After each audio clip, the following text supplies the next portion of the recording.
买一套房子，安一个家，这是每一个在外漂泊的人的心愿。所以有时候为了一套房，很多人会掏空所有积蓄，甚至掏空家庭2代人的钱包，只为了能够在一个城市安定下来。买一套房子不容易，所以在选房的时候，不管是选二手房还是新房，都要慎之又慎。既要考虑当下的实际居住情况，也要考虑到以后的升值空间、转手难易程度。资深中介透露，下面这4种房子真的不建议买，买了就是吃亏，不好住还卖不掉。很多第一次买房的人不懂，最容易入坑。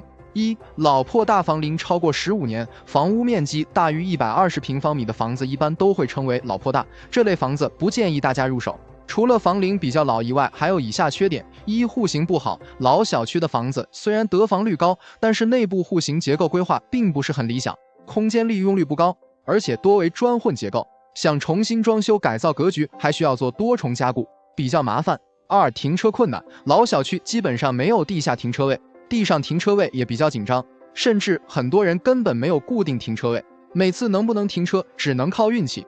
3. 物业管理差，物业收费低，导致物业管理很差，外人进出小区很随便，安全性没有那么高。4. 没有电梯，老小区通常都是楼层在6层左右的步梯，没有电梯，如果是高楼层的话，每天上下楼还是很累的，尤其是对于有老人小孩的家庭。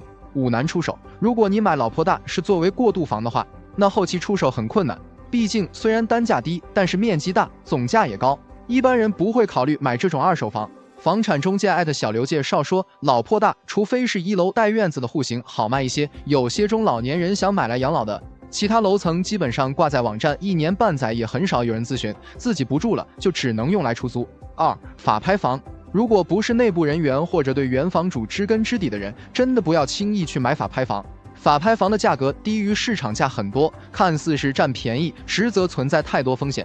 万一碰到不愿意腾房的老赖，或者原房主找了个年纪大的亲属签订长期租房合同，那你付了钱也没法住进去。甚至有些原房主更差劲，给你腾房的时候故意把室内装修设施全都破坏一遍，等你搬家住进去后，还会隔3差5的来骚扰你。遇到这样的法拍房，谁都没办法。房产中介小王介绍说，他手里现在就有一套法拍房，现任房主花了200万拍下的，原房主在法院人员的催促下推迟了3-4个月才腾房，去收房的时候发现室内家具家电全都坏了，好好的装修也不成样子了。更可气的是，原房主的父母隔3差5就去敲门说现任房主霸占他们家房子，现任房主无奈只能把房子挂在中介，想赶紧脱手，但是1年了，虽然有人咨询，但是一听说是法拍房就立马不看了，想脱手除非亏本大降价了。3. 商住两用的公寓，很多年轻人第一次买房的时候会去看商住两用的公寓，也就是我们常说的小产权房。这类房子之所以吸引人，主要是因为面积小，总价低，对资金紧张的人比较友好。不管是常见的一字形户型，还是挑高的 loft 户型，一旦你入手了之后，你就会开始后悔。1. 居住成本高，商住两用公寓的水电都是商用价格，而且基本都是不通天然气的，物业费也比普通住宅要高很多。2. 安全隐患较大，因为是商住两用的性质，很多人会在里面开公司、工作室，人员进出比较复杂，物业保安基本都不会管。另外，公寓的每层都会有10几甚至几十户，邻居比较多也比较乱。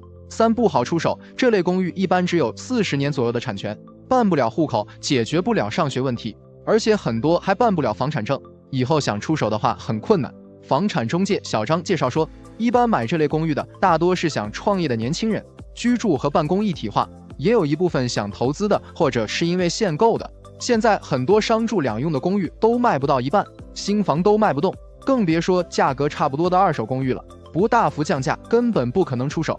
不过这类房子只要装修的清新雅致，用来出租也是不错的，租金都不低。4. 偏远郊区，偏远郊区的房子，不管是期房还是现房，最好都不要考虑。买房的时候，销售会吹得天花乱坠，说什么医院、商场、菜场、学校、地铁等设施，要不了2年都会配齐。等你真买了以后，你会发现这些都是空头支票，维权你都赢不了。万一再遇到不靠谱的开发商加期房，就更是遥遥无期了。就像当年某地产在荒郊野外建了个小区门头，就开始卖房收钱，至今门头还在，地产商已经不在了，被坑的全是老百姓。房产中介小雅介绍说，距离市区太远的地段，可能以后也会慢慢的发展起来，变成热闹繁华的地方，但是谁能说得准那要多少年以后呢？变数实在是太大。对于普通家庭来说，真的赌不起。说在最后，不管你买房是刚需、改善还是投资，你都不希望这套房子以后砸手里吧？所以买之前一定要慎之又慎。有些房子真的不能买，买了就等着吃亏吧。